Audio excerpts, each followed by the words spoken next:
और महादेव ने कहा कि हे देवी, मैं जब अपने प्रभु की कथा सुनाता हूँ तो मैं इतना मग्न हो जाता हूँ, इतना ध्यान में लीन हो जाता हूँ कि मुझे पता नहीं रहता आप कथा सुन रही हो कि नहीं। इसीलिए आप एक काम करना कि हुंकार ध्वनि करते रहना। जैसे कोई किस्सा कहानी सुनाया जाए तो पीछे से हूँ करके जवाब दिया जाता है, वैसे ही आप भी जवाब दे देना। बोली ठीक है। महादेव ने कथा शुरू की, देवी पार्वती हूँ करके जवाब दे दी। वो तोता भी जाकर के पार्वती मैया के पीछे जाकर बैठ गया और कथा सुनने लगा। कथा धीरे धीरे आगे बढ़ी, वो तोता वो पक्षी भी कथा सुन रहा है। कथा जैसे ही 10वें स्कंद में महाराज में पहुंची, महाराज की दिव्य कथा में देवी महादेवी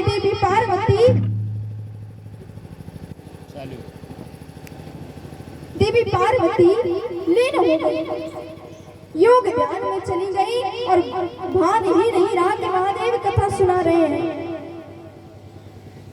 तो हुंकार ध्वनि करना बंद कर दिया माता पार्वती ने। अब वो जो सुख था वो तोता था, वो घबराया कि माता ने हुंकार ध्वनि करना बंद कर दिया और बाबा कहीं सुनेंगे तो समझ जाएंगे कि कथा सुनना माता ने बंद कर दिया है, पर मुझे तो कथा पूरी सुनना है।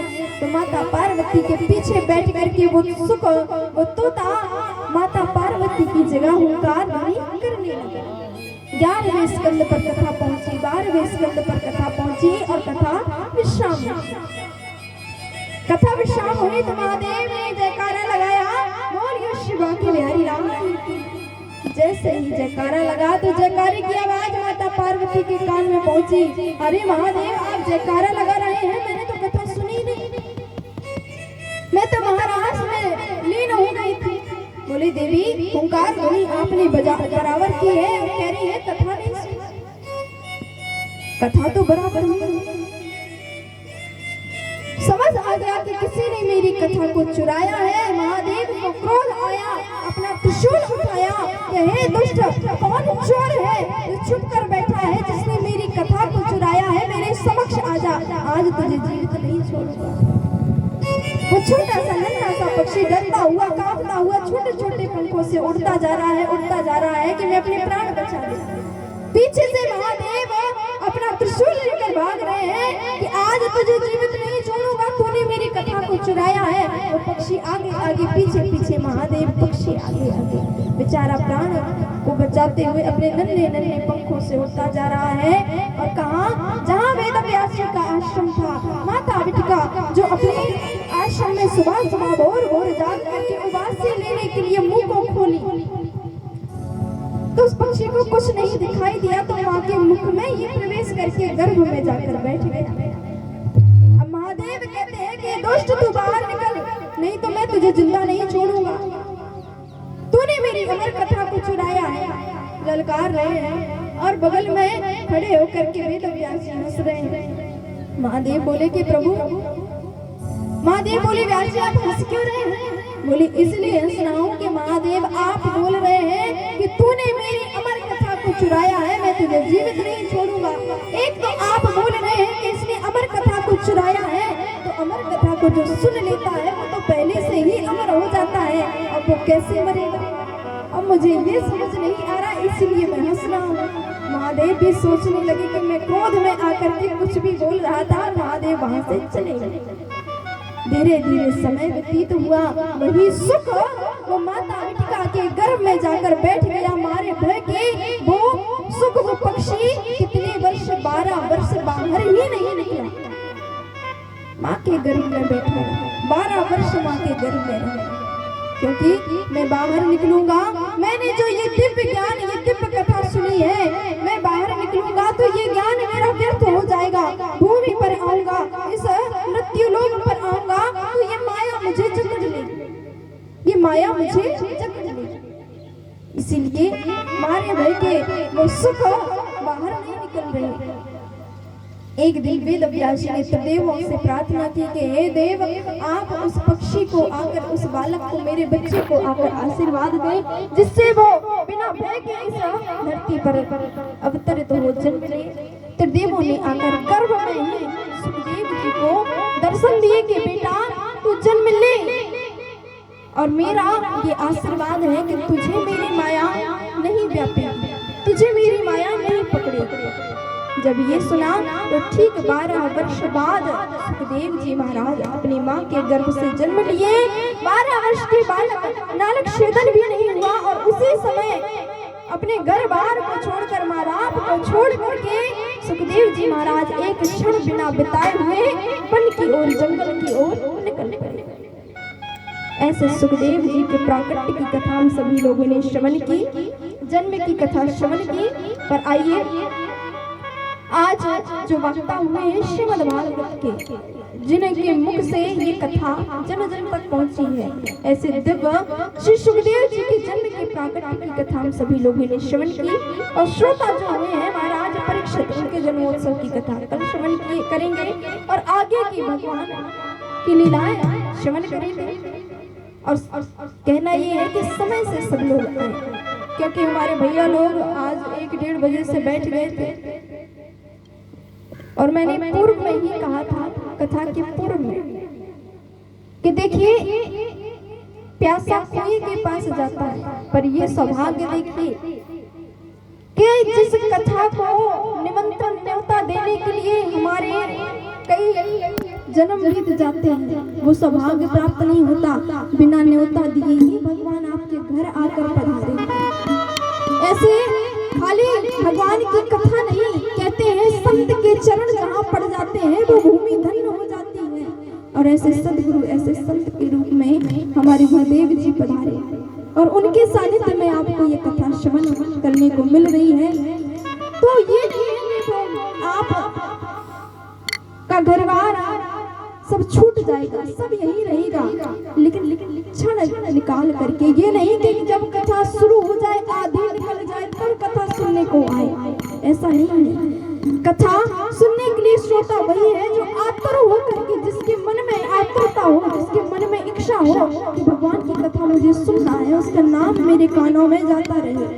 तो कल ये इंतजार मत कीजिएगा कि जब आधी कथा निकल जाए तब हम आए, क्योंकि आधी के चक्कर में कब पूरे दिन निकल जाएंगे पता नहीं चलेगा।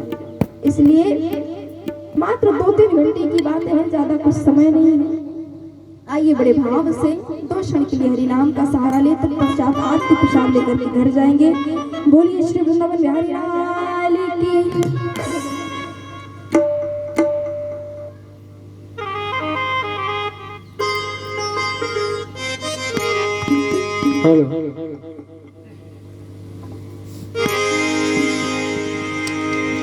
बांके बिहारी माना माना माना,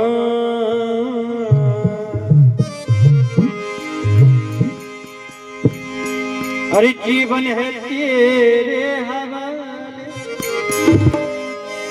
अरे जीवन है तेरे हवाले, मुरलिया बने जीवन है तेरे हवाले, मुरलिया बने मुरलिया बने मुरलिया बने मुरलिया बने मुरलिया बने, जीवन है तेरे हवाले, मुरलिया बने जीवन है तेरे हवाले,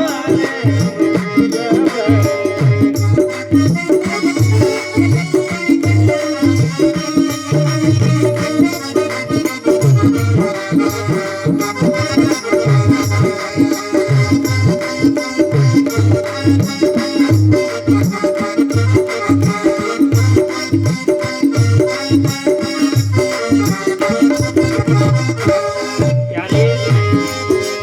बने।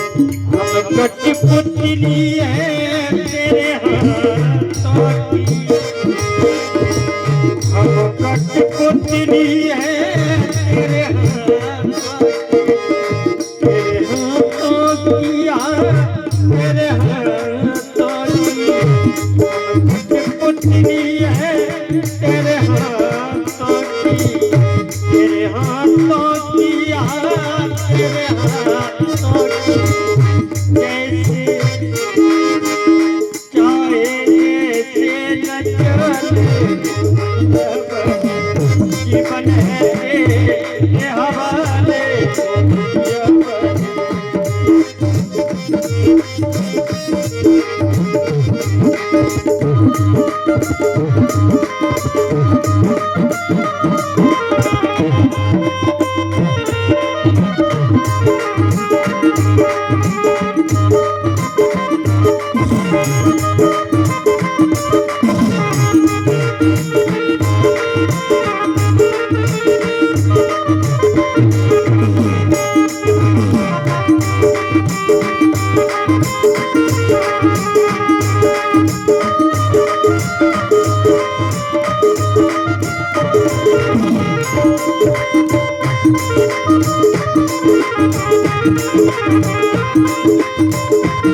अब मुरली है तेरे हाथों की, अब मुरली है तेरे हाथों की, मुरली है तेरे हाथों की, चाहे जैसे बजा, चाहे जैसे बजा,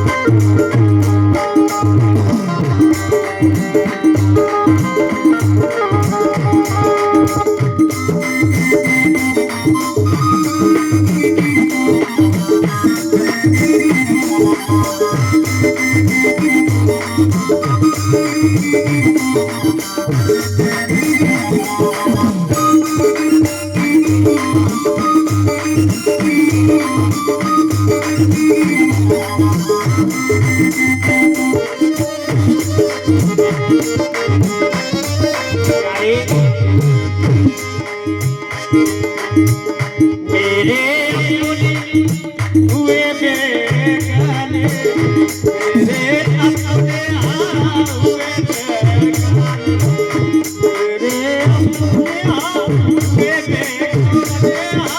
हुए बेगाने, हुए बेगाने, मेरे अपने हुए बेगाने,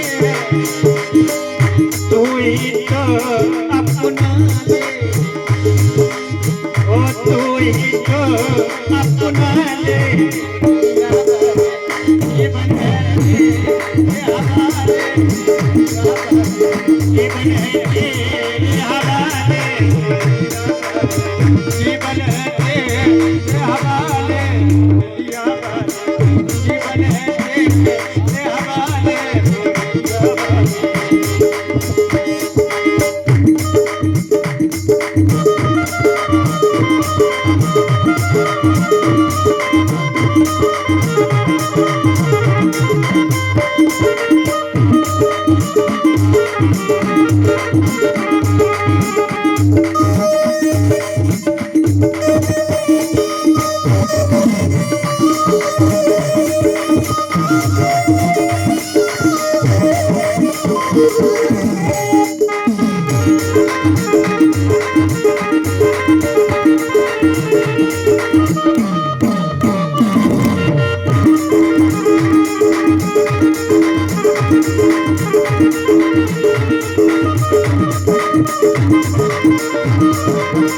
जीवन है तेरे हवाले, जीवन है तेरे हवाले, मुरलिया बाजे, मुरलिया बाजे,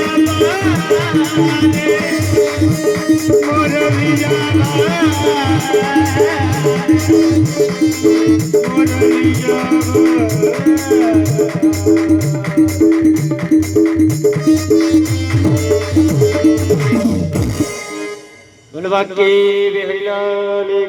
सूर्योदयतः स्रोताद्वायुस्य प्राणस्य मुखादग्निरजायतः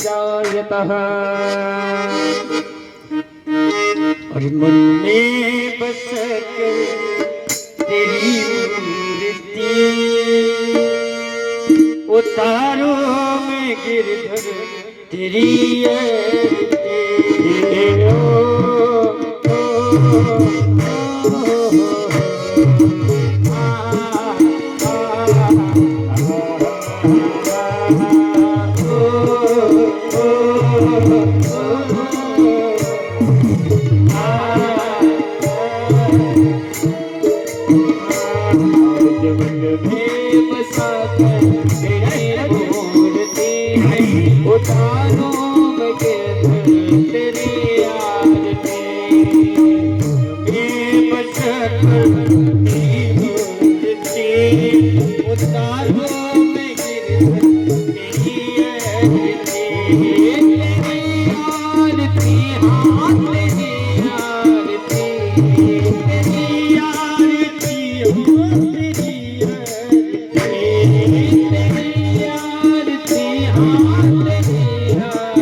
मन में बसा कर तेरी मूर्ति उतारो मैं तेरी आरती।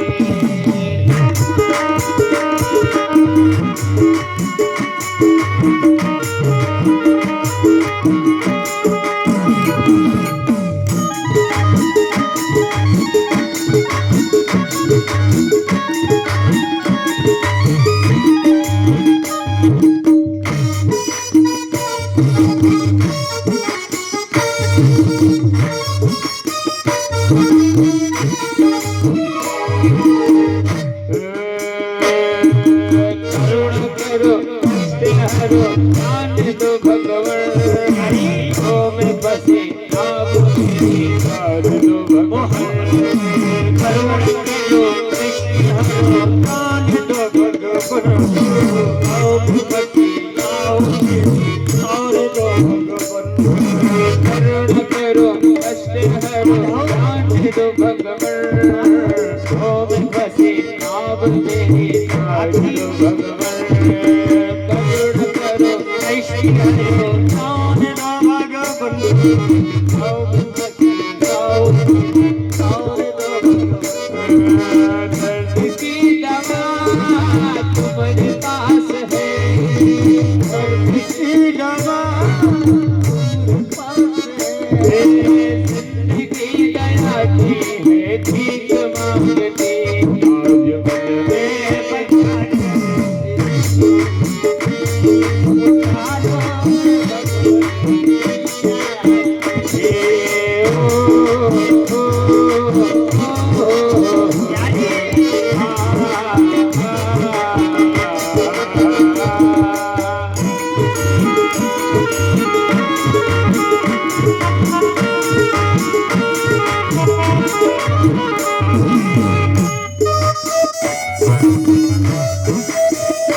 जिंदगी जब तेरे नाम पर बेहद पड़े ओ मांग तुझसे मैं सोचूं भगवान हम कर बेहद पड़ा सब कुछ तेरा कुछ नहीं मेरा सब कुछ तेरा कुछ नहीं मेरा ओ सब कुछ तेरा कुछ नहीं मेरा सब कुछ तेरा कुछ नहीं मेरा चिंता है तुझे प्रभु संसार की आज में अच्छा कर तेरी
प्रभु तेरी आरती आज तेरी मूर्ति उतारो मैं गिरधर तेरे आरती आरती के मना कर तेरी उतारो मैं गिरधर गुण गौरम करुणावतारम संसार सारम भुजगेंद्र हारम सदाम संतमयारे